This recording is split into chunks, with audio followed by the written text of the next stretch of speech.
My dear students, आज हम कुछ बेसिक बताएंगे जिसका एप्लीकेशन मैक्सिमम चैप्टर्स में आपको नजर आएगा, स्पेशली इन फिजिकल केमिस्ट्री। तो हम आपको बताते हैं सबस्टेंस। सबस्टेंस को हम क्लासिफाई करते हैं टू पार्ट्स में, electrolyte and non electrolyte. Okay, electrolyte are those substance which can be completely dissociate into their ions. Electrolyte क्या होता है कि अगर हम किसी सॉल्यूशन के अंदर डाल दें, उसको किसी भी सॉल्वेंट के अंदर डिसॉल्व करते हैं, तो क्या होगा, अपने आयंस में डिसोसिएट होगा और इलेक्ट्रिसिटी को कंडक्ट करने लगेगा। ये इलेक्ट्रोलाइट है। नॉन इलेक्ट्रोलाइट क्या है? दे कैन नॉट डिसोसिएट। इनका डिसोसिएशन नहीं होगा, इट मींस के इलेक्ट्रिसिटी को भी कंडक्ट नहीं कर सकते। इनके एग्जांपल, इट मींस अगर हम in terms of degree of dissociation अगर बताएं हम, तो alpha is greater than 0 or less than equal to 1. That is, alpha in case of non-electrolyte, alpha is 0. Okay, it means no dissociation. What is alpha? Alpha is degree of dissociation. And there are the examples of non-electrolyte: urea, sugar, glucose, etc. अब आपके दिमाग में एक सवाल चल रहा होगा कि भाई सर, ये यूरिया जो है वो क्या है? नॉन इलेक्ट्रोलाइट है, या शुगर आपका नॉन इलेक्ट्रोलाइट है, तो फिर ये डिसॉल्व कैसे हो जाता है वाटर के अंदर? ओके, ग्लूकोज है, ये कैसे डिसॉल्व हो जाता है? बच्चों देखो, ये अपने आयंस में तो डिसोसिएट होता है। ये क्या होता है कि ये जो है हाइड्रोजन बॉन्डिंग कर देता है वाटर के साथ, और थ्रू हाइड्रोजन बॉन्डिंग क्या करता है कि ये डिसॉल्व होता है। ओके, बट इसका कोई भी डिसोसिएशन नहीं होता, अपने पार्ट्स में डिसोसिएट नहीं होता।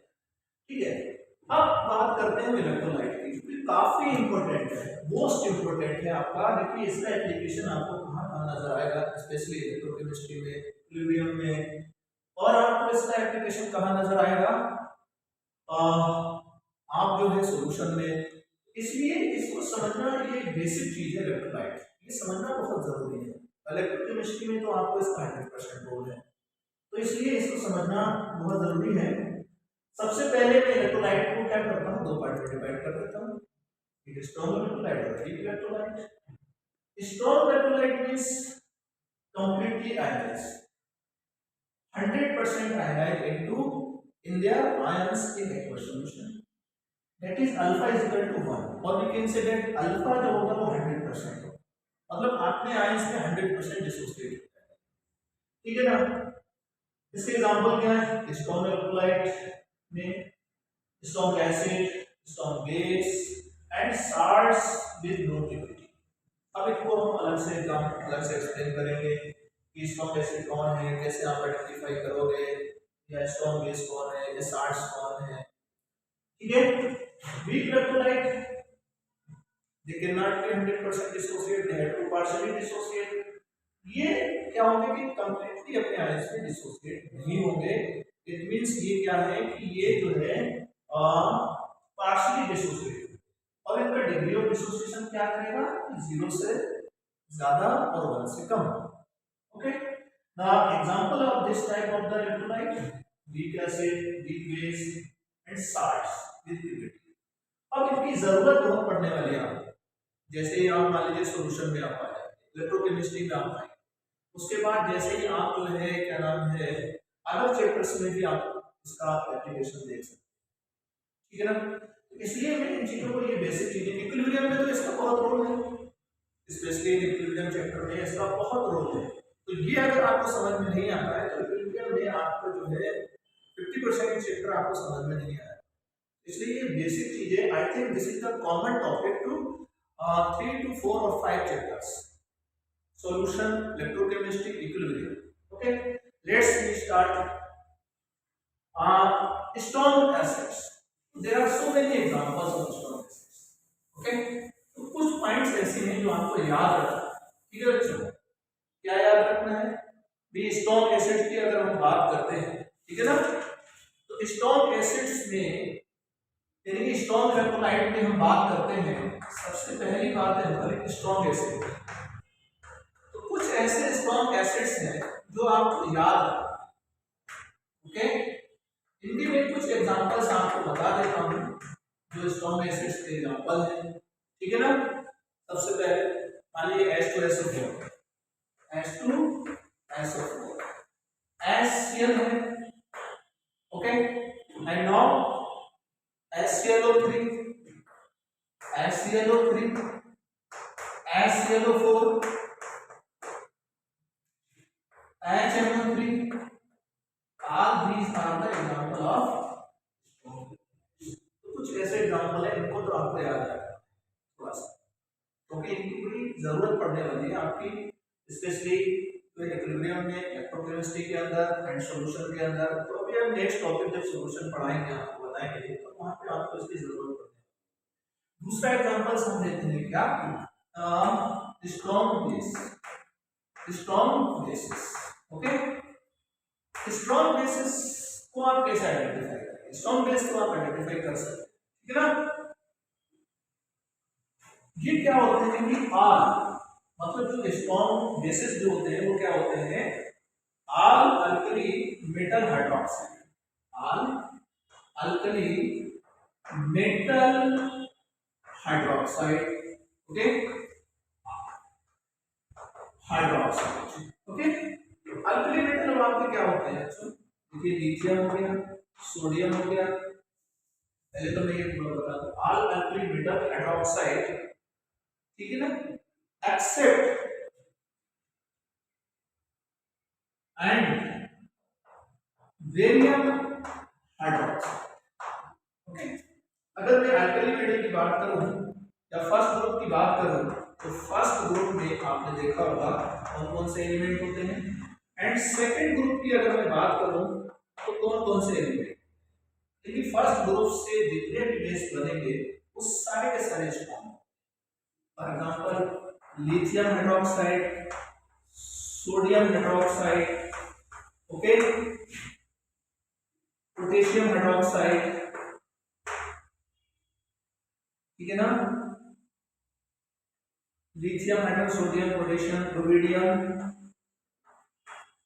Caesium,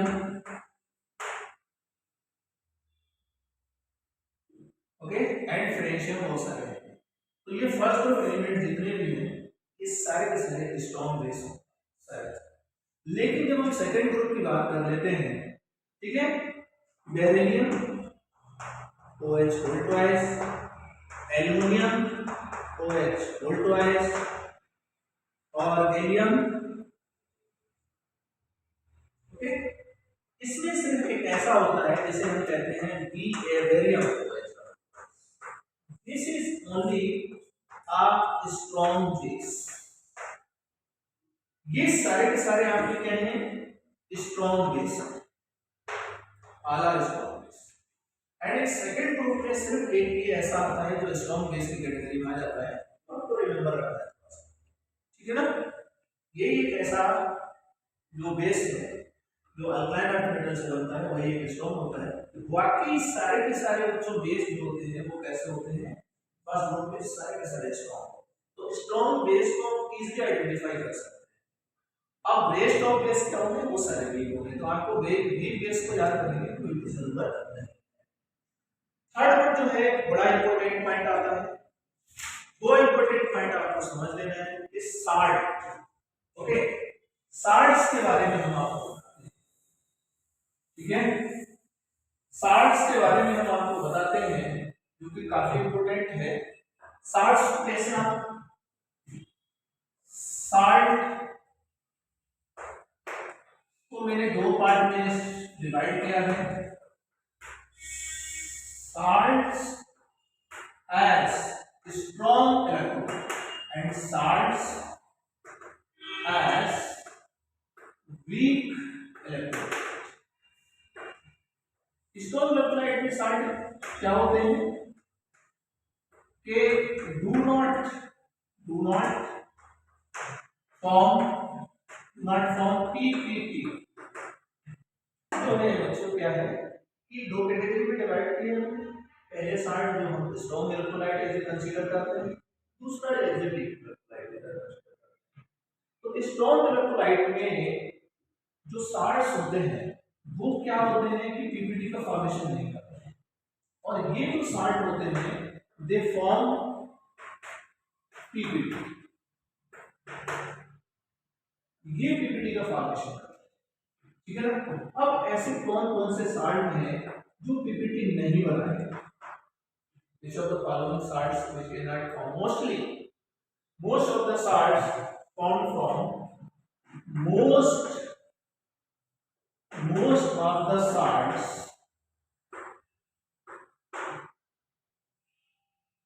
formed from alkali metals. Alkali metals are considered as strong electrolytes. Okay, इनको हम as a strong electrolyte category में कंसीडर करेंगे, ठीक है ना। एंड सोलुबल इन वाटर, किसमें है? ये सारे के सारे वाटर में सोलुबल, ठीक है। आपने आइंस में कंप्लीटली डिसोसिएट है। दूसरा क्या है कि आपका मोस्ट ऑफ द साल्ट, दूसरा क्या है कि most of the salts formed from chloride, iodide and bromide, okay, are soluble. And third point क्या है इनका कि साल्ट तो आपके किससे बनते हैं? नो पीपीटी, इसमें आते हैं salts are form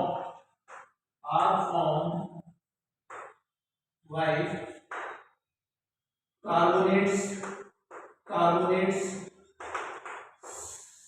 sulphides, okay, sulphides and oxides are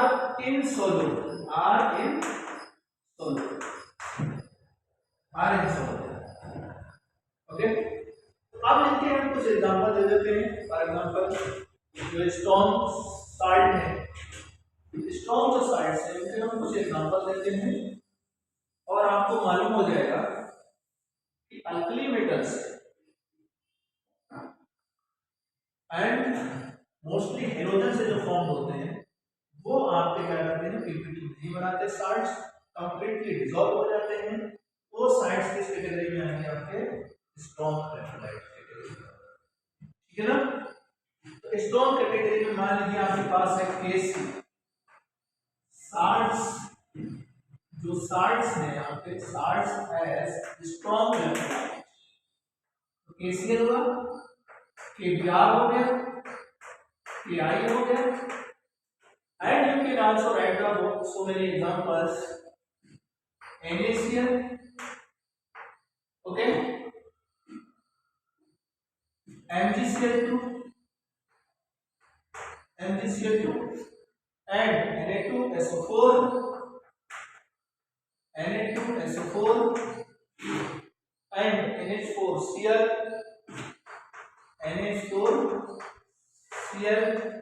FeCl3 and CuCl2 etc.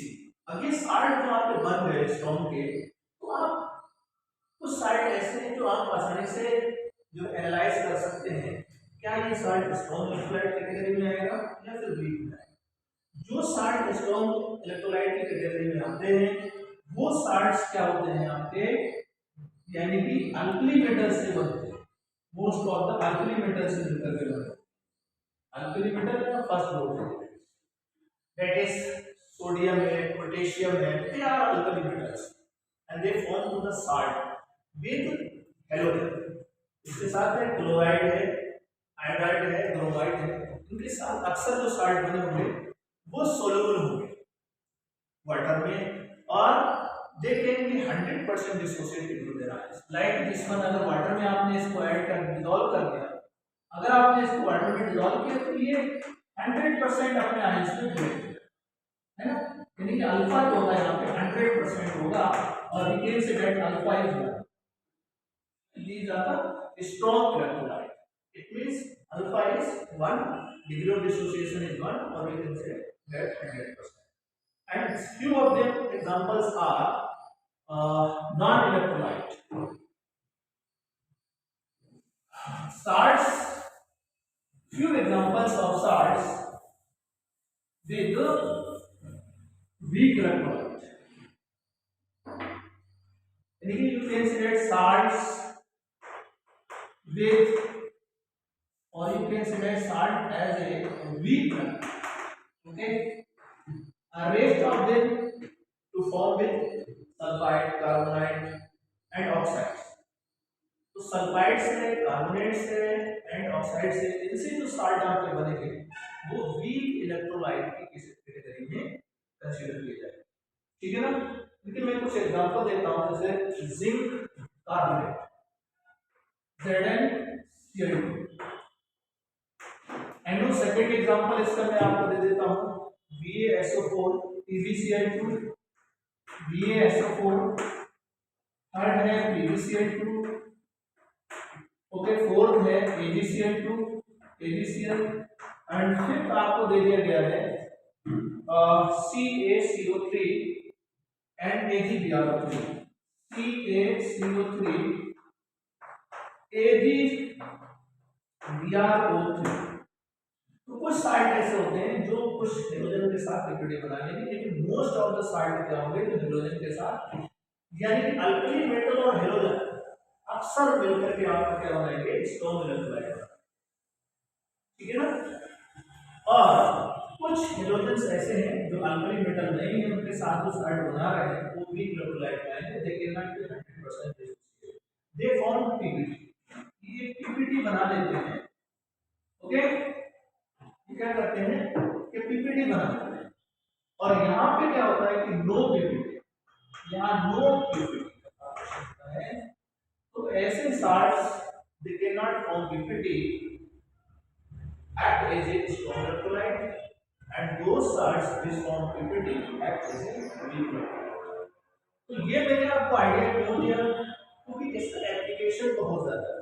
आपको थोड़ा बहुत आइडेंटिफिकेशन आना चाहिए कि कौन स्ट्रॉन्ग एसिड होगा, कौन वीक होगा, और जो साल्ट्स हैं उनमें से कौन से वीक साल्ट हो सकते हैं, कौन से स्ट्रॉन्ग साल्ट हो सकते हैं. इसका आइडिया आपको होना बहुत जरूरी है. स्पेशली इसके बारे में जो केमिस्ट्री आपको डिटेल में दिया जाता है वो एक्वेरियम के अंदर आपको. ठीक है ना. तो नेक्स्ट चैप्टर में हम इसका एप्लीकेशन आपको दिखाएंगे. नेक्स्ट टॉपिक में, नेक्स्ट वीडियो में आपको इसका एप्लीकेशन मिलेगा. ठीक है ना. और आपको ये वीडियो समझ में आई हो, और मेरे ख्याल से आपको मैंने जो कॉन्सेप्ट देने की कोशिश की है स्पेशली इलेक्ट्रोलाइट, नॉन इलेक्ट्रोलाइट के बारे में, और आपका जो एप्लीकेशन का जो पार्ट है वो इलेक्ट्रोलाइट. इलेक्ट्रोलाइट में दो पार्ट हमने बताए, स्ट्रॉन्ग एंड वीक. स्ट्रॉन्ग के मैंने आपको एग्जांपल दिए, strong acid, strong base and salt with group. अब वो साल्ट कौन से हैं जो पीपीटी का फॉर्मेशन नहीं करेंगे, स्पेशली जो अल्कली मेटल के साथ बनाते हैं और हेलोजन के साथ जो होते हैं. मोस्ट ऑफ द साल्ट वो क्या काम करते हैं, पीपीटी नहीं बनाते, और उनको एज स्ट्रॉन्ग इलेक्ट्रोलाइट की कैटेगरी में कंसीडर करते हैं. एंड कुछ साल्ट ऐसे हैं जो पीपीटी बना लेते हैं, उनको हम वीक इलेक्ट्रोलाइट की कैटेगरी में कंसीडर करते हैं. तो सिंपली ये बात है कि आपको ये मालूम होना है, ये जानना इंपॉर्टेंट था कि कौन स्ट्रॉन्ग इलेक्ट्रोलाइट होगा, कौन वीक होगा एंड क्यों, व्हाई. तो ये आपने सीख लिया.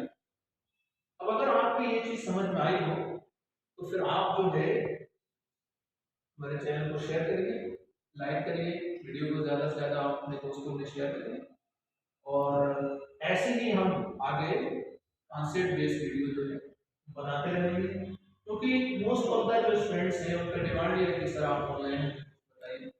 तो इसलिए जो है मैंने आज वीडियो बनाया है, और अगर आपको समझ में आता है तो आप लाइक करिए, सब्सक्राइब करिए चैनल को. हमारे चैनल जो है आपका डॉक्टर लाल मियां खान के नाम से है, और आप यूट्यूब पे भी इस सर्च कर सकते हैं. Okay, thank you for watching my video, and next video will be come soon.